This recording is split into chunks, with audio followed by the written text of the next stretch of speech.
The subject of this seminar is the veil of thoughts.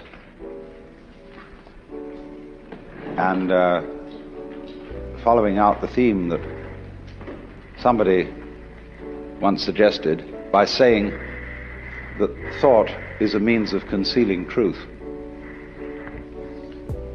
despite the fact that it's an extraordinarily useful faculty. But in quite recent weeks, we've had an astounding example of the way mankind can be bamboozled by thoughts. There was a crisis about gold. And the confusion of money in any form whatsoever with wealth is one of the major problems from which civilization is suffering. Because way back in our development, when we first began to use symbols to represent the events of the physical world, we found this such an ingenious device that we became completely fascinated with it. And in ever so many different dimensions of life, we are living in a state of total confusion between symbol and reality. And the real reason why in our world today, where there is no technical reason whatsoever why there should be any poverty at all, the reason it still exists is people keep asking the question, where's the money going to come from? Not realizing that money doesn't come from anywhere and never did, except if you thought it was gold. And then, of course, if to increase the supply of gold and use that to finance all the world's commerce, prosperity would depend not upon finding new processes for growing food in vast quantities, or getting nutrition out of the ocean, or getting water from atomic energy. No, it depends on discovering a new gold mine. And you can see what a nonsensical state of affairs that is. Because when gold is used for money, it becomes, in fact, useless. Gold is very useful metal for filling teeth, making jewelry, and maybe covering the dome of the Capitol in Washington. But the moment it is locked up in vaults in the form of ingots, it becomes completely useless. It becomes a false security, something that people cling to, like an idol, like a belief in some kind of big daddy-o God with whiskers who lives above the clouds. And all that kind of thing diverts our attention from reality. And we go through all sorts of weird rituals and get in the symbol, in other words, gets in the way of practical life. So it was, you remember the Great Depression. I expect a number of you here looking around are old enough to remember the Great Depression, when one day everybody was doing business and things were going along pretty well, and the next day there were bread lines. It was like someone came to work and they said to him, "Sorry, chum, but you can't build today. No building can go on. We don't have enough inches." He said, "What do you mean we don't have enough inches? We got wood, haven't we? We got metal, we even got tape measures."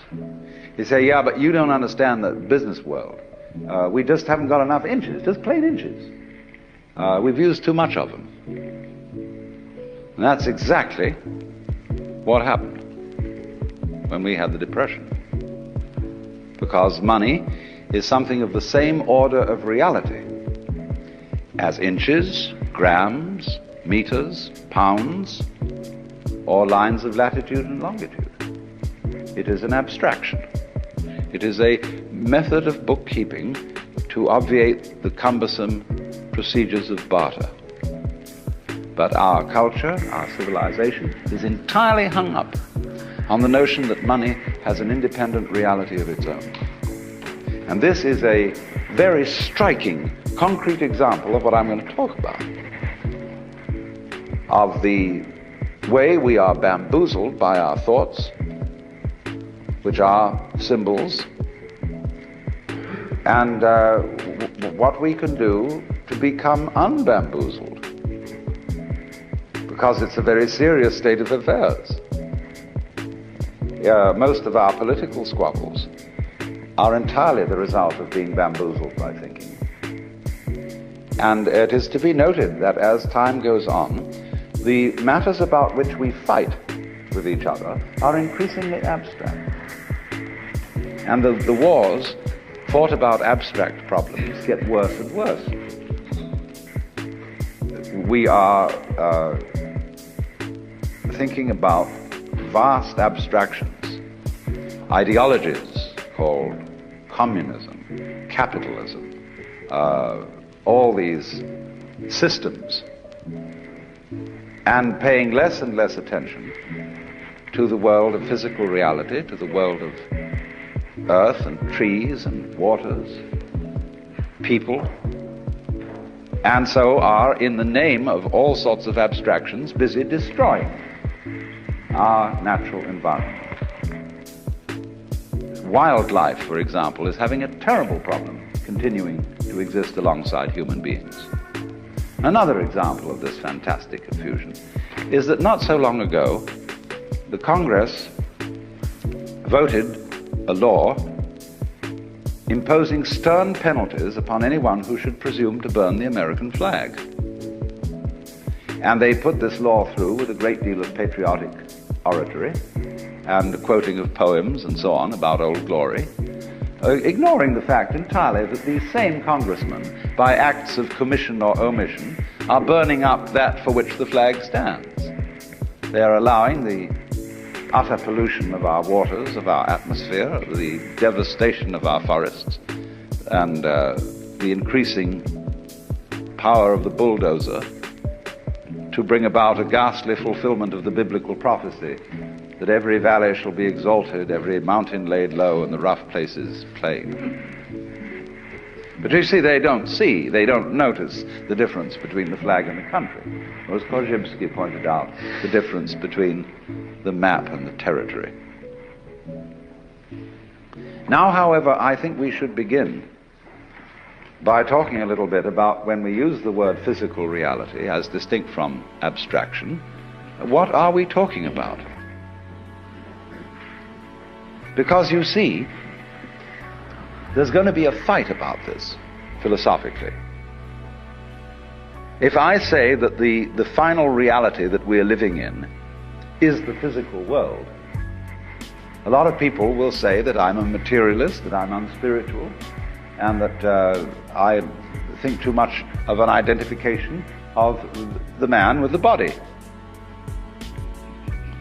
Any book that you open on yoga or Hindu philosophy will have in it a declaration that you start a meditation practice by saying to yourself, I am not the body. I am not my feelings. I am not my thoughts. I am the witness who watches all this and is not really any of it. And so if I were to say then that the physical world is the basic reality, I would seem to be contradicting what is said in these Hindu texts. But it all depends on what you mean by the physical world. What is it? First of all, it must be pointed out that the idea of the material world is itself philosophical. It is in its own way a symbol.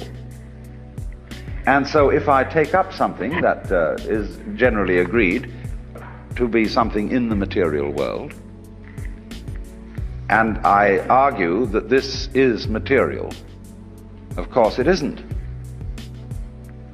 Because nobody has ever been able to put their finger on anything material. That is to say, if you by the word material, you mean some sort of basic stuff out of which the world is made. By, say, analogy with the art of ceramics, pottery, we use clay and we form it into various shapes. And so a lot of people think that the physical world is various forms of matter. And nobody has ever been able to discover any matter. They've been able to discover various forms, yes, various patterns, but no matter. You can't even think how you would describe matter in some terms other than form. Because whenever a physicist talks about the nature of the world, he describes a form, he describes a process which can be put into the shape of a mathematical equation. And so if you say A plus B equals B plus A, everybody knows exactly what you mean. It's a perfectly clear statement. But nobody needs to ask, what do you mean by A or what do you mean by B? Or if you say 1 plus 2 equals 3, that's perfectly clear. But you don't need to know 1 what, 2 what, or 3 what. And all our descriptions of the physical world have the nature of these formulae, numbers. They are simply mathematical patterns, because what we're talking about is pattern. But it's pattern of such a high degree of complexity that it's very difficult to deal with it by thinking. In science, we really work in two different ends of the spectrum of reality. We can deal with problems in which there are very few variables, or we can deal with problems in which there are almost infinitely many variables. But in between, we're pretty helpless. In other words, the average person cannot think through a problem involving more than 3 variables without a pencil in his hand. That's why, for example, it's difficult to learn complex music. Think of an organist who has 2 keyboards or 3 keyboards for work with his hands, and each hand is doing a different rhythm. And then his feet on the pedals, he can be doing a different rhythm with each foot. Now that's a difficult thing for people to learn to do, just like to rub your stomach in a circle and pat your head at the same time takes a little skill. Now, most problems with which we deal in everyday life involve far more than 3 variables. And we are really incapable of thinking about them. Actually, the way we think about most of our problems is simply going through the motions of thinking. We don't really think about them. We do most of our decision making by hunch. You can collect data about a decision that you have to make, but the data that you collect has the same sort of relation to the actual processes involved in this decision as a skeleton to a living body. It's just the bones. And there are all sorts of entirely unpredictable possibilities involved in every decision. And you don't really think about it at all. The truth of the matter is that we are as successful as we are, which is surprising, the degree to which we are successful in conducting our everyday practical lives, because our brains do the thinking for us in an entirely unconscious way. The brain is far more complex than any computer. The brain is, in fact, the most complex known object in the universe, because our neurologists don't understand it. They have a very primitive conception of the brain and admit it. And therefore, if we do not understand our own brains, that simply shows that our brains are a great deal more intelligent than we are. Meaning by we, the thing that we have identified ourselves with. Instead of being sensible and identifying ourselves with our brains, we identify ourselves with a very small operation of the brain, which is the faculty of conscious attention, which is a sort of radar that we have that scans the environment for unusual features. And we think we are that, and we are nothing of the kind. That's just a little trick we do. So actually, our brain is analyzing all sensory input all the time. analyzing all the things you don't notice, don't think about, don't have even names for. And so it is this marvelous complex goings-on which is responsible for our being able to adapt ourselves intelligently to the rest of the physical world. The brain is furthermore an operation of the physical world. But now you see, though, we get back to this question. Physical world. This is a concept. This is simply an idea. And if you want to ask me to differentiate between the physical and the spiritual, I will not put the spiritual in the same class as the abstract, but most people do. They think that 1 plus 2 equals 3 is a proposition of a more spiritual nature than, say, for example, a tomato. But I think a tomato is a lot more spiritual than 1 plus 2 equals 3. This is where we really get to the point. That's why in Zen Buddhism, when people ask what is the fundamental principle of Buddhism, you could very well answer a tomato. Because look how, when you examine the material world, how diaphanous it is. It really isn't very solid. A tomato doesn't last very long, nor for that matter do the things that we consider most exemplary of physical reality, such as mountains. The poet says, "The hills are shadows, and they flow from form to form, and nothing stands." Because the physical world is diaphanous.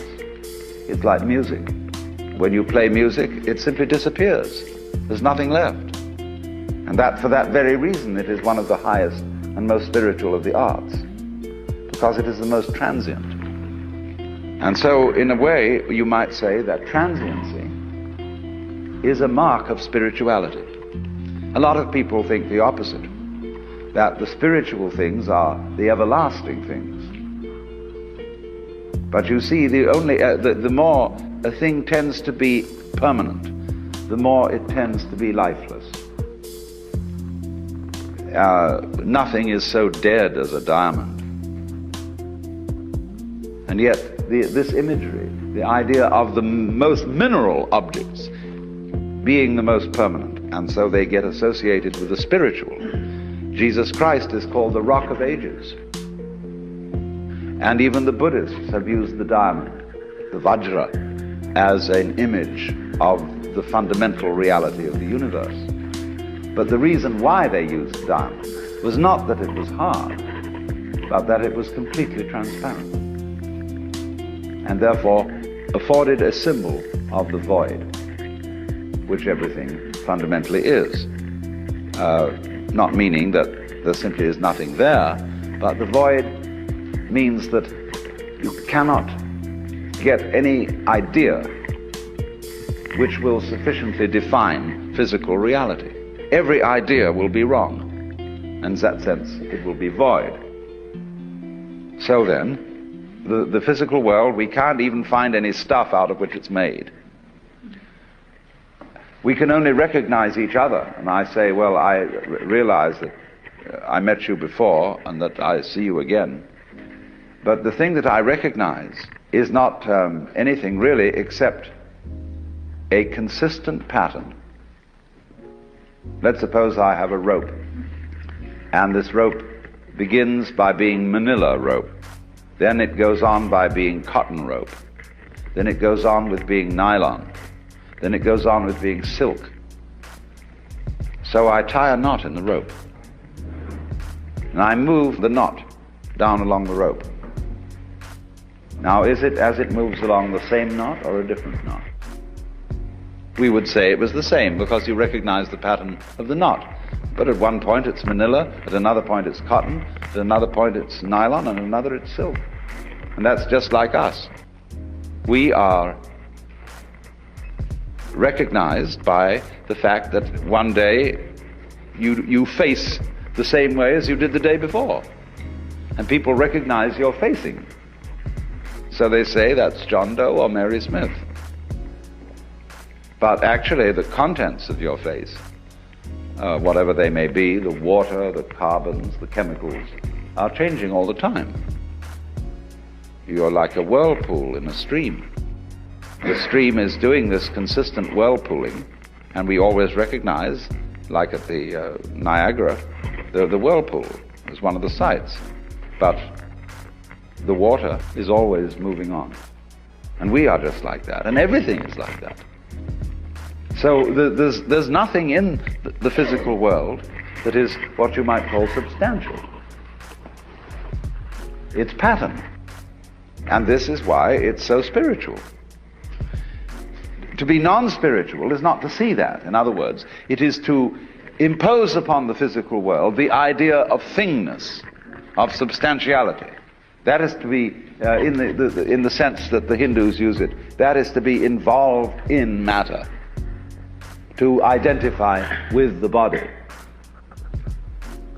To believe, in other words, that the body is something constant, something tangible. The body is really very intangible. You cannot pin it down. It's all falling apart, furthermore. And we're aging, getting older, and so therefore, if you cling to the body, you will be frustrated.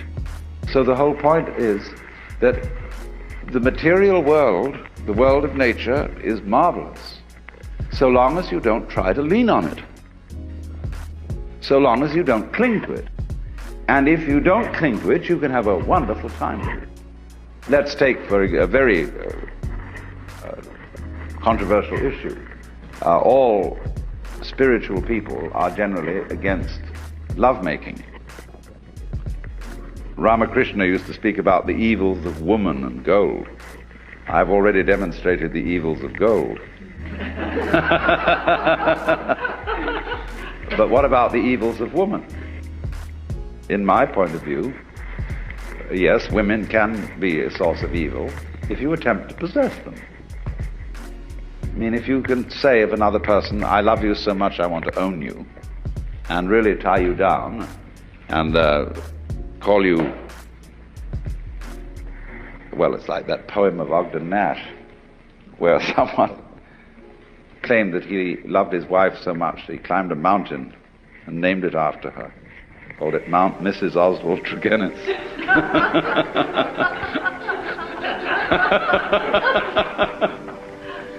And so, in other words, if you try to possess people and you make your sexual passion possessive in that way, then of course you are trying to cling to the physical world.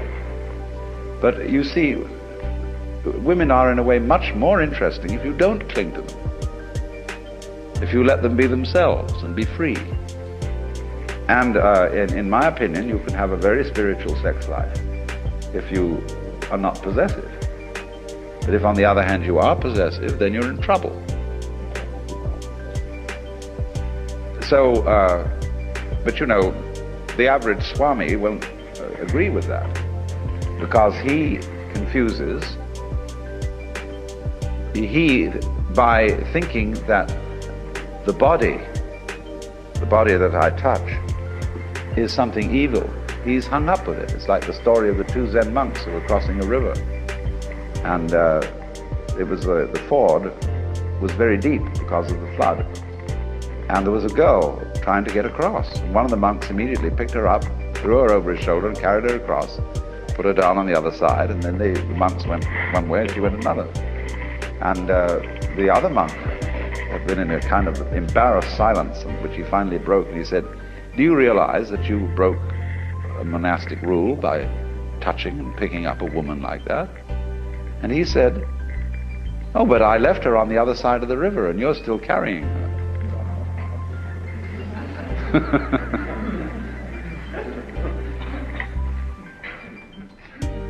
That even you can find this to some extent in some rather irritable Saint Paul, where he speaks of the opposition of the flesh and the spirit.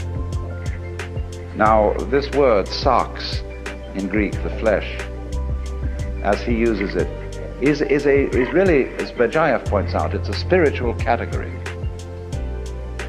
For the Christian, you see, the Word is made flesh in Christ, and there will be the resurrection of the body in the final consummation of the universe. So you cannot really, as an Orthodox Christian, take an antagonistic attitude to the flesh. Why then does St. Paul take an antagonistic attitude to the flesh? Well, you can only save the situation and make the New Testament consistent with itself by saying that he meant by the flesh a certain kind of spiritual category. He didn't mean this, because this isn't flesh. Flesh is a concept. This is not. And so the flesh, or you might say, talk about the sins of the flesh, they have entirely to do with certain hang-ups that we have about our bodies. And that again is what I would call leaning on the world, exploiting it. When you take, as a Buddhist, you take the third precept, Kamesu michachara veramani sikapadam samadhiyami. And it's usually translated, I undertake the precept to refrain from adultery. It doesn't say anything of the kind. Kama is passion. Kamesu michahara, therefore, is, I undertake the precept not to exploit the passions. So in other words, you may be bored, see? And you're feeling sort of empty and at a loose end, and you think, well, I don't know, let's go and commit adultery. It might liven things up, see? And that would be what they call in Zen, raising waves when no wind is blowing. It would be quite a different matter if, in a perfectly spontaneous and natural way, you fell in love with some woman. You wouldn't be going out of your way to get into trouble. It would be appropriate and natural at the time.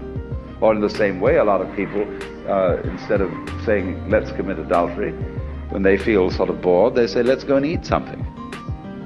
And so they become fatter and fatter and fatter because they're filling the spiritual vacuum in their psyche with food, which doesn't do the job.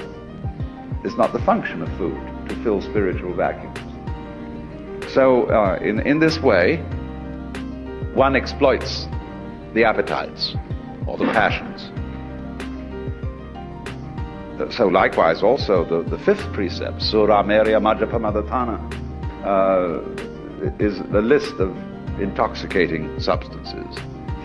And it doesn't say that you are not going to take them. It says you're not going to be intoxicated by them.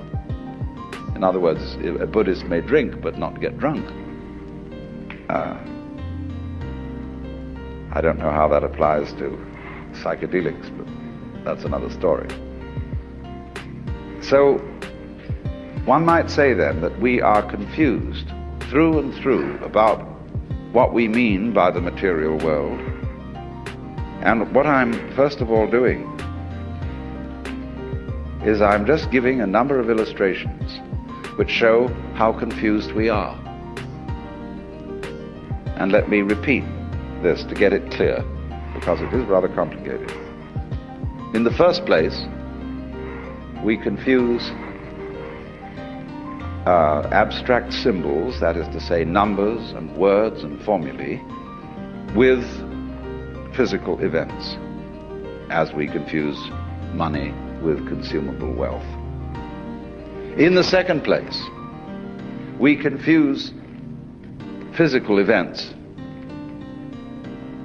the whole class and category of physical events, with matter.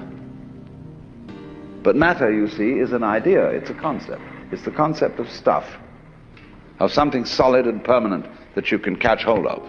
Now, you just can't catch hold of the physical world. The physical world is the most evasive, elusive process that there is.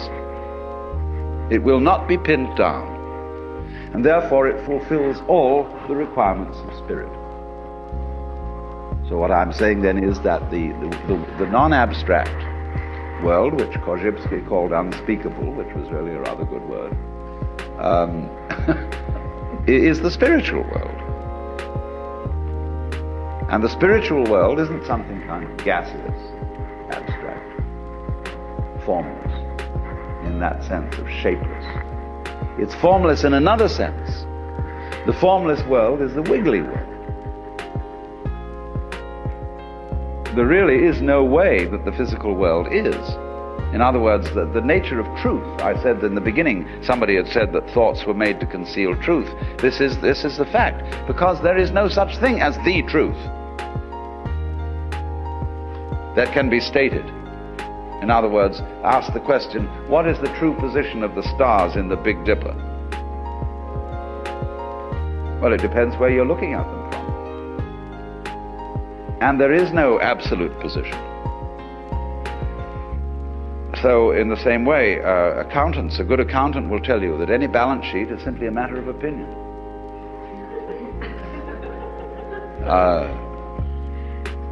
There's no such thing as the true state of affairs of a business.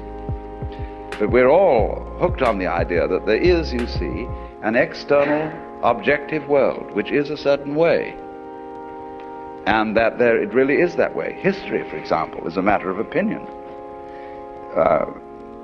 History is an art, not a science. It's something constructed, which is accepted as a more or less satisfactory explanation of events, which, as a matter of fact, don't have an explanation at all. Most of what happens in history is completely irrational. But people always have to feel that they've got to find a meaning. For example, you get sick, and you've lived a very good life, and you've been helpful to other people and done all sorts of nice things, and you get cancer. And you say to the clergyman, why did this have to happen to me? And you're looking for an explanation, and there isn't one. It just happened that way. But people feel if they can't find an explanation, they feel very, very insecure. Why? Because they haven't been able to straighten things out. The world is not that way. So the truth, in other words, what is going on, is of course a lot of wiggles. But the way it is always in relation to the way you are. In other words, however hard I hit a skinless drum, it will make no noise. Because noise is a relationship between a fist and a skin. So in exactly the same way, light is a relationship between electrical energy and eyeballs. It is you, in other words, who evoke the world, and you evoke the world in accordance with what kind of a you are, what kind of an organism. One organism evokes one world, another organism evokes another world. And so everything, reality is a kind of relationship. So once one gets rid of the idea of the truth as some way the world is in a fixed sense, say it is that way, see? Then you get to another idea of the truth altogether. The idea of the truth that cannot be stated, the truth that cannot be pinned down. And then that is the kind of truth that is God. When we speak of God as the reality that exceeds all thoughts, that surpasses all definitions, that is infinite, unbounded, eternal, immeasurable in terms of time. That's what we're talking about.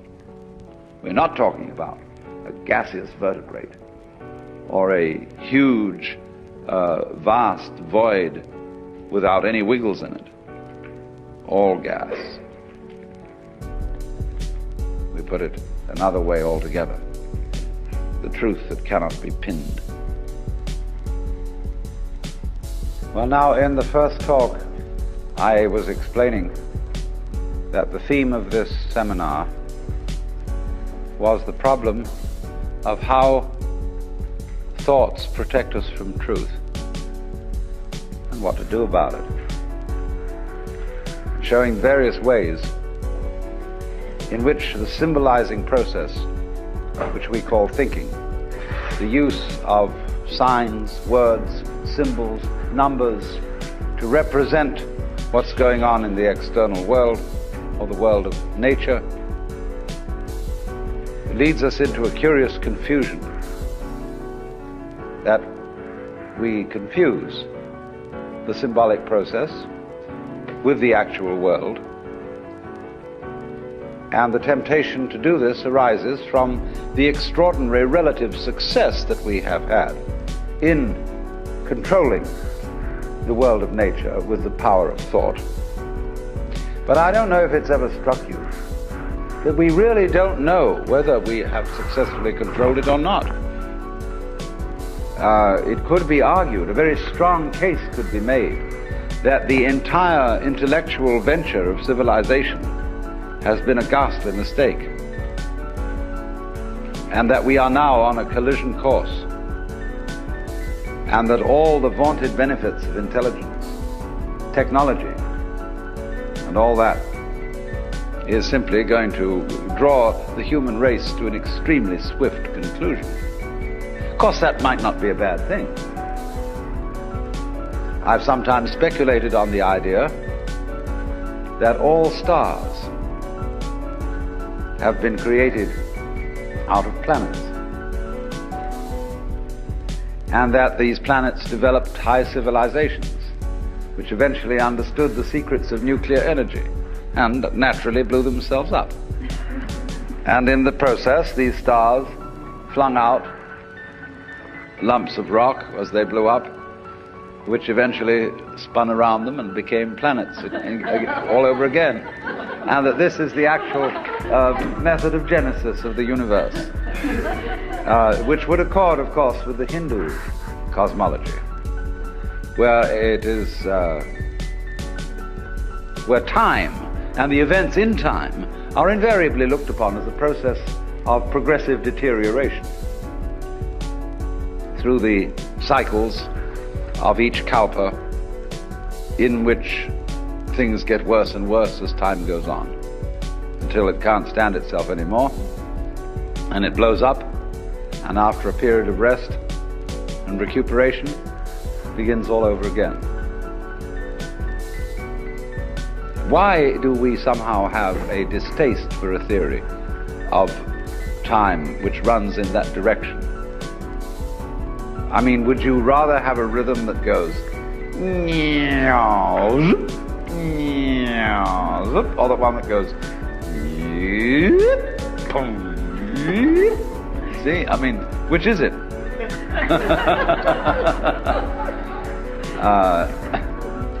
Or do you want one that's going up always? You see, always getting better. You can't even imagine such a state of affairs, because you know it's relative. As you succeed in life, you simply well, there was a communist, a Russian philosopher who accused the communists in their various 5-year plans and progressive notions, wherein people were always preparing for tomorrow, of converting all human beings into caryatids. Now, you know, a caryatid is a pillar shaped in a human form which supports a roof. And he said, you are turning all men into caryatids to support a stage upon which others will dance. But of course, you know they never will. You have one row of caryatids supporting a floor, and very soon your children are the next row of caryatids supporting another floor, so that it gets higher and higher, but we don't really know where we began, and we're always in the same place. Always hoping, always thinking that the next time will be it. And this, of course, is an eternal illusion. It's much better. Actually, one would be much happier to think that the future is simply deteriorating. I can explain that very simply. Human beings are largely engaged in wasting enormous amounts of psychic energy in attempting to do things that are quite impossible. You know, as the proverb says, you can't lift yourself up by your own bootstraps. But recently, I've heard a lot of references in just general reading and listening where people say, we've got to lift ourselves up by our own bootstraps. And you can't. And you can struggle and tug and pull till you're blue in the face, and nothing happens except that you exhausted yourself. All sensible people, therefore, begin in life with two fundamental presuppositions. You are not going to improve the world, and you are not going to improve yourself. You are just what you are. And once you have accepted that situation, you have an enormous amount of energy available to do things that can be done. And everybody else looking at you from an external point of view will say, my God, how much so-and-so has improved.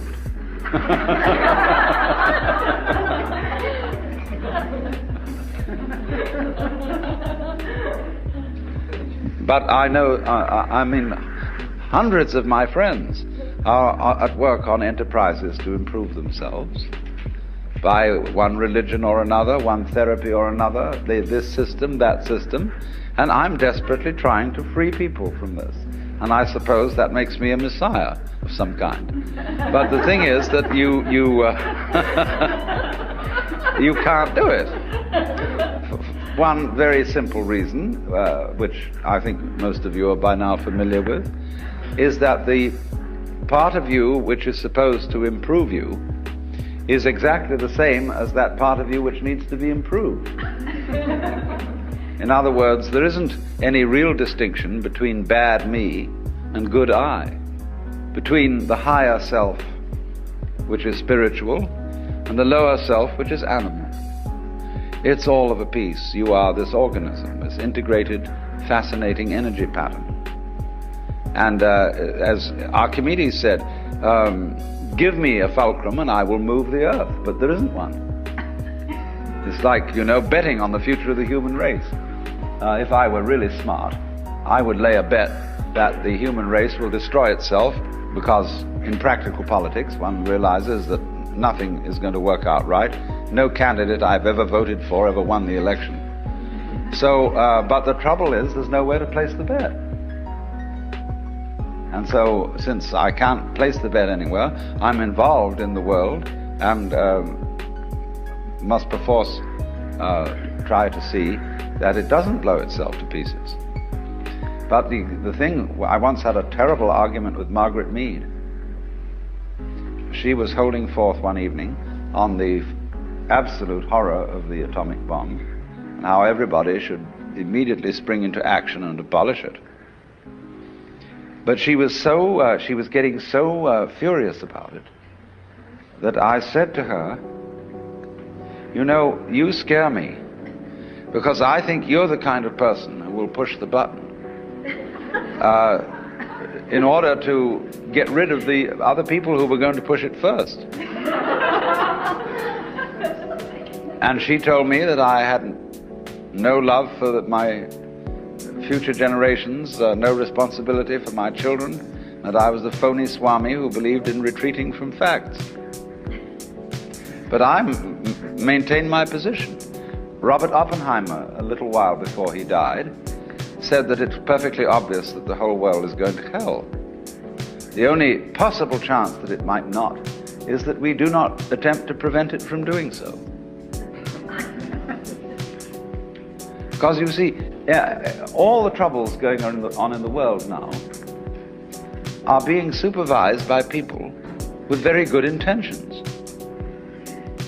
Their attempts to keep things in order, to clean things up, to forbid this and prevent that possible horrendous damage. And the more we try, you see, to put everything to rights, the more we make fantastic messes. And it gets worse. And maybe that's the way it's got to be. Maybe I shouldn't say anything at all about the folly of trying to put things to right, but simply on the principle of Blake, let the fool persist in his folly so that he will become wise. Will this be an argument against conservation? This is an argument against all kinds of do-gooding. In other words, what I'm saying is, don't take me too seriously. I'm pitching a case for the fact that the civilization has been a mistake. That it would be much better to leave everything alone. That the wild animals are wiser than we, in that they, putting it in our crude and not very exact language, they just follow their instincts. And if a moth mistakes a flame for the signal on which it gets a mating call and flies into the flame, so what? That just keeps the moth population down. And the moth doesn't worry. It doesn't go buzzing around in a state of anxiety, wondering whether this sex call is the real thing or just a flame. It doesn't think consciously about the future. At least we suppose this is so. Maybe it does, but we suppose that it doesn't. And therefore it isn't troubled. And but the species of moths goes on and on and on. And so far as we know, it's been around for an incredibly long time, and maybe even longer than we have. Bees, ants, creatures of this kind, they have long since escaped from history, so far as we can see. In other words, they live a settled existence, which you might consider rather boring, because it doesn't have constant change in the way that we do. They live the same rhythm again and again and again and again, but because they don't bother to remember it consciously, it never gets boring. And because they don't bother to predict, they're never in a state of anxiety. And yet they survive. Now we, who look before and after, as Emerson says, and predict, and are always concerned whether this generation is going to be better or worse than the one that came before, we are tormented. And we just don't realize, because of this tremendous preoccupation with time, we don't realize how beautiful we are, in spite of ourselves. Because you see, the conscious radar is a troubleshooter. It's always on the watch out for variations in the environment which may bring about disaster. And so our consciousness is from one day's end to another entirely preoccupied with time and with planning and with what has been and with what will be. And since troubleshooting is its function, we then get the general feeling that man is born to trouble. And we ignore in this preoccupation with conscious attention how marvelously we get on. How, for most of the time, our physical organs are in a fantastically harmonious relationship. How our body relates by all sorts of unconscious responses to the physical environment. So that if you became aware of all the adjustment processes that are being managed spontaneously and subconsciously by your organism, you would find yourself in the middle of great music. And of course this occasionally happens. Well, the mystical experience is nothing other than becoming aware of your true physical relationship to the universe. And you're amazed, thunderstruck by the feeling that underneath everything that goes on in this world, the fundamental thing is a state of unbelievable bliss. Well, why not? Why else would there be anything happening? Because if the game isn't worth the candle, if the universe is basically nothing but a tormented struggle, why have one? Hasn't it ever struck you that it would be much simpler not to have any existence? It would require no effort. There would be no problems. So why is there anything going on?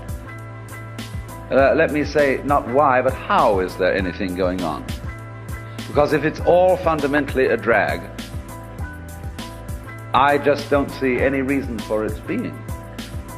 Everything would have committed suicide long ago, and to be at rest. Abu Ben Adhem, may his tribe decrease by cautious birth control and be at peace.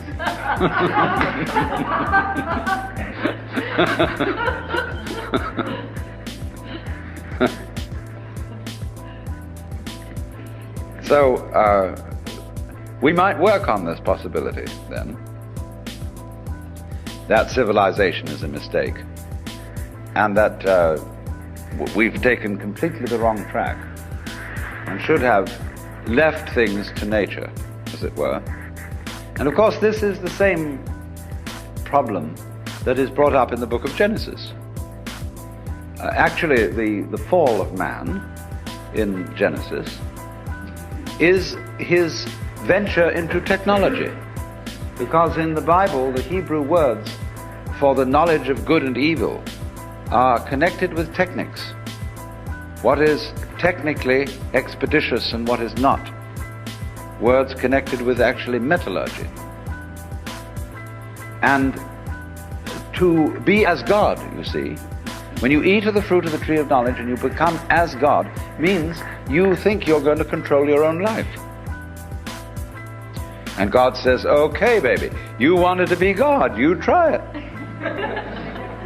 But the trouble with you is you've got a one-track mind. And therefore you can't be God. To be God, you have to have a infinitely many-tracked mind, which is, of course, what your brain has, you see. The brain is infinitely many-tracked, but consciousness is not. It's one-tracked.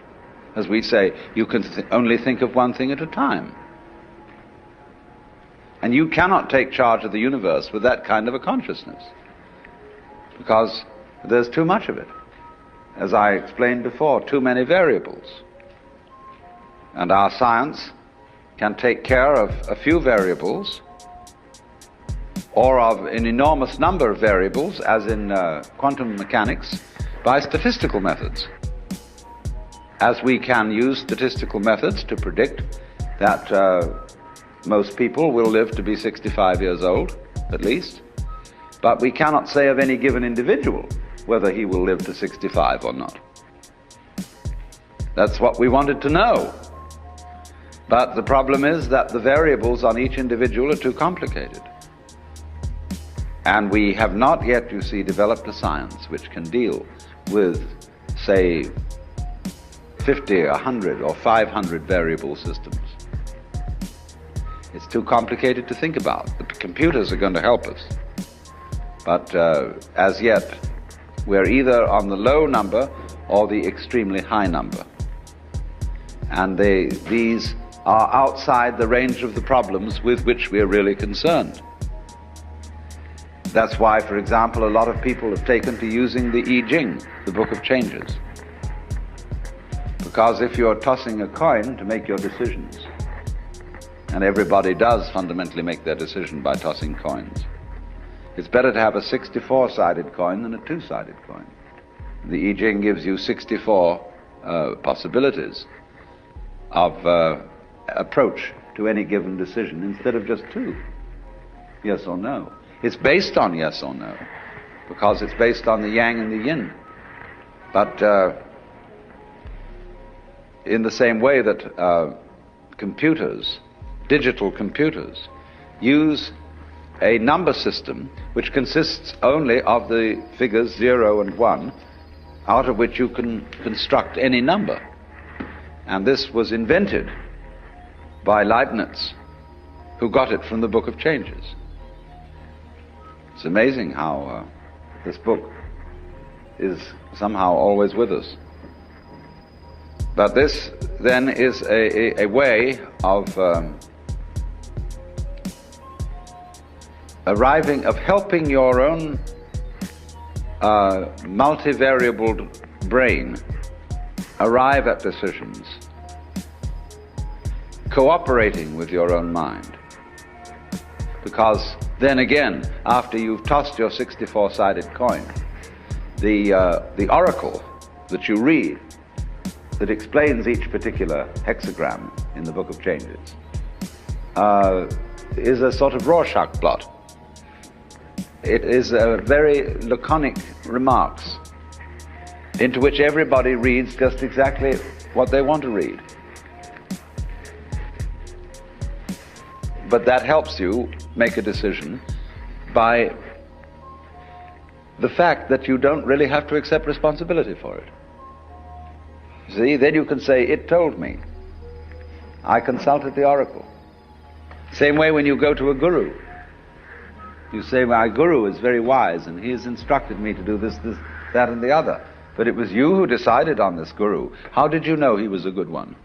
See, you gave him his authority because you picked him out. It always comes back to you. But we like to pretend it doesn't. But the thing is that oneself is certainly not the stream of consciousness. Oneself is everything that goes on underneath that, and of which the stream of consciousness is a mere, it has about the same relation to oneself as the bookkeeping does to a business. And if you're selling grocery, there's very little resemblance between your books and what you move over your shelves and counters. There's just a record of it. And that's what our consciousness keeps. Now, supposing then we work with the argument that we've made an awful mistake in bringing out civilization, and we're not going to survive. Now, there are various things that can be said about this. Just as I made the joke that all stars used to be planets, one could say, well, is it such a good thing to survive?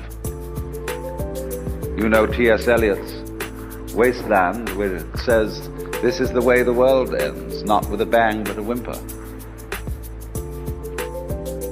But some people would rather end with a bang than a whimper. Some people are stingy, and they like to burn up their fire very gradually, conserving the fuel, and just keep enough heat going so that they get a long time. Other people prefer a kind of a potlatch situation, where they have a huge whiz-bang fire that goes out in a hurry.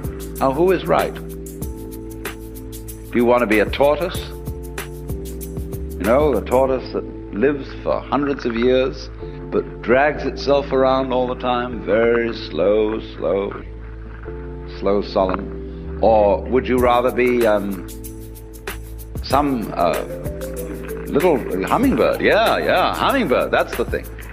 See, that dances and lives at a terrific pace. Well, you can't say one is right and the other's wrong. And so there may be nothing wrong with the idea of a world, a civilization, a culture that lives at a terrific increasing pace of change and then explodes. That may be perfectly okay. My point is that if we could reconcile ourselves to the notion that that is perfectly okay, then we would be less inclined to push that button. It's the anxiety. If you cannot stand anxiety, and if you cannot simply be content for issues to be undecided, you are liable to push the button because you say, let's get it over with. People who have trouble with the law and are manipulating the courts in one way or another always learn to delay everything, put it off, introduce legal red tape, manage to, like Ralph Ginsburg, who's been in trouble because of the Eros magazine. He's got a very smart attorney who simply, although the case has gone to the Supreme Court, he's simply mumbling away and putting up all sorts of things so that he keeps Ralph out of jail. And that's life. Life is simply a way of postponing death. And that's what we have to do. So then, let's say, well, civilization wasn't really a mistake. It was just as natural as anything else. A being that exists under conditions of illusion, that imagines that it's controlling its own destiny, that thinks it's capable of improving itself, and by virtue of this illusion destroys itself rapidly in an interesting way. You see? Let's suppose that's what we are. But you still come back to the point that you are spending an enormous amount of energy in doing things that can't be done. That is to say, tugging at the bootstraps. And if you find this frustrating, if you really don't like it, you don't have to do it. You can stop. And the paradox is that when you stop, you become happier and more energetic. People always wondered about the Calvinists, because Calvinists believed that from the beginning of time, God had foreordained who was to be saved and who was to be damned. And you have no choice. Predestination. Therefore, the logical assumption would be that people who believed in predestination would be laissez-faire. They're just sit and wait. There's nothing we can do about it. But Calvinists were quite other than that. They were very energetic people, too energetic. Very, very vigorously moral. They gave us the Protestant ethic. But they believed in predestination. Because you see, they simply had all the psychic energy which Catholics were dissipating upon wondering whether they were saved or not. See? And being in a state of fear and trembling about, have I made the right decision? Did I act rightly? And so on. So they didn't have as much energy as the Calvinists. So then in this day and age, we say, in the line of thought of psychiatry or of most schools of psychotherapy, it's important for you to accept yourself rather than to be in conflict. Get with yourself. But everybody says but, because nobody dares take that too far. There's always a little bit of reservation on the end of it. It's like I've never heard a preacher to this day give a sermon on the passage in the Sermon on the Mount which begins, "Be not anxious for the morrow."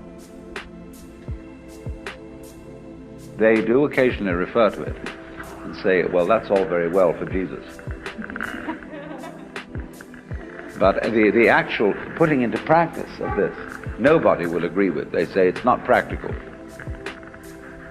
to not give a damn about how you're going to provide for the next day's meals and all that sort of thing.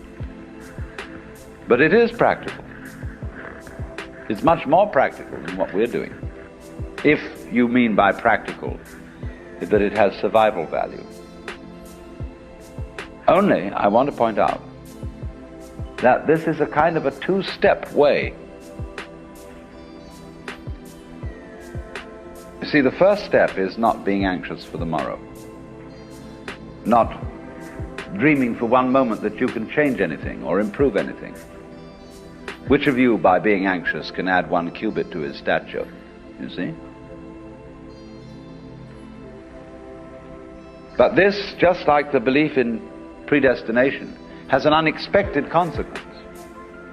Namely, the making of the energy available. So that, in fact, you can take care of the morrow, but for the simple reason that you're no longer worrying about it. And thus it comes about that people who do not live for the morrow have some reason to make plans. But those who live for the morrow have no reason to make plans for anything, because they never catch up with tomorrow, because they don't live in the present. They live for a future which never arrives. And that is very stupid. But you see, all this is said in quite another spirit than the spirit of sermonizing. I'm not talking at all about something you should do. All I'm doing is explaining a situation, and you can do anything you like about it. Actually, you know, you cannot lift yourself up by your own bootstraps, however hard you try. And I'm merely pointing out that it can't be done. I'm not saying that you shouldn't try, because it may be your lifestyle to be constantly attempting to do things that can't be done. I do this in a way because all poets do it. The poet is always trying to describe what cannot be said. And he gets close, you know. He often really gives the illusion that he's made it. And that's a great thing, to be able to say what can't be said. I'm trying to say, to express the mystical experience. And it just can't be done. And therefore everything I'm saying to you is a very elaborate deception. I'm weaving all kinds of intricate nonsense patterns which sound as if they were about to make sense. And they don't really. But you see, we could take that to another level and say, well, that's just life. Once I was talking with Fritz Perls at the Esalen Institute, and he said, the trouble with you is you're all words.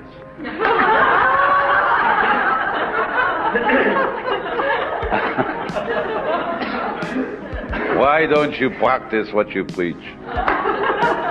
So I said, I don't preach. And furthermore, don't put words down, because the patterns that people make with words are just like the patterns of ferns or of the marks on seashells.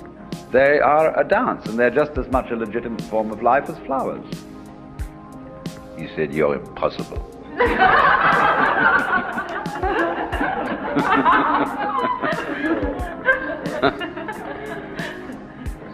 But you see, that's very important, and that is why in certain forms of methods of meditation and religious rituals, we use words in a way that is not ordinarily in accord with the use of words. Words are normally used to convey information. But in religious rituals, words are not used to convey information. Words are used musically for the sake of sound. And this is a method of liberating oneself from enthrallment with words. When you say any ordinary word, just take a word like body, see? And you say it once, and it seems to be quite sensible. But say it 4 or 5 times. Body, body, body, body, body, body. And you think, what a funny noise. Isn't that curious? Or apple dumpling. Apple dumpling, no? It's kind of a nice sound. Apple dumpling. And so in one of the great methods of meditation, which is called mantra yoga, the use of sound for liberating consciousness is precisely that. You take all sorts of nonsense and chant it, and you concentrate on these sounds, quite apart from anything that they may mean. See, this is why the Catholic Church has made a ghastly mistake in having Mass celebrated in the vernacular. Now, everybody knows what it means, and it really wasn't so hot after all. And whereas while it was in a tongue that was completely incomprehensible, it had this sense of mystery to it. And furthermore, if you knew how to use it, as a sadhana, a method of meditation, you could do very well. All monks were trained when they recited the divine office. They would explain to a novice, don't think about the meaning of the words. Just say the words with your mouth and keep your consciousness on the presence of God. They used it that way, see? So it's a very good thing then to use words in this way to overcome slavery to words. I've just written a book of nonsense ditties which are to be used in this way to get the rhythm going, which is an incantation, which is a way of getting beyond the bondage of thought. Because you see, you cannot think without words. You can use numbers and a few things like that, but if you preoccupy your consciousness with meaningless words, that very simply stops you from thinking. And then you dig the sound. Do you know what it is to dig the sound of anything? Anybody who's had a psychedelic experience knows exactly what this means. That I can only call it, you go down into sound, and you listen to that vibration, and you go into it and into it and into it, and you suddenly realize that that vibration that you're listening to or singing is what there is. That's the energy of the cosmos. That's what's going on. And everything that's going on is a kind of a pulsation of energy, which in Buddhism is called suchness, or thatness, ta-ta-ta. You see, what's da-da-da, da-da-da, da-da-da, da-da-da, da-da-da, da-da-da, da-da-da, da-da, and that's what we're all doing. Only we look around and, here we all are, we're people, we've got faces on, and we talk, and we're supposed to be making sense, but actually we're just going da-da-da, da-da-da, da-da-da, da-da, in very complicated ways, you see, and playing this life game. And the thing is that if we don't get with it, it passes us by. That's all right. You can miss the bus. It's your privilege. You see? But it really is a great deal to go with the dance and know that that's what you're doing, instead of agonizing about the whole thing.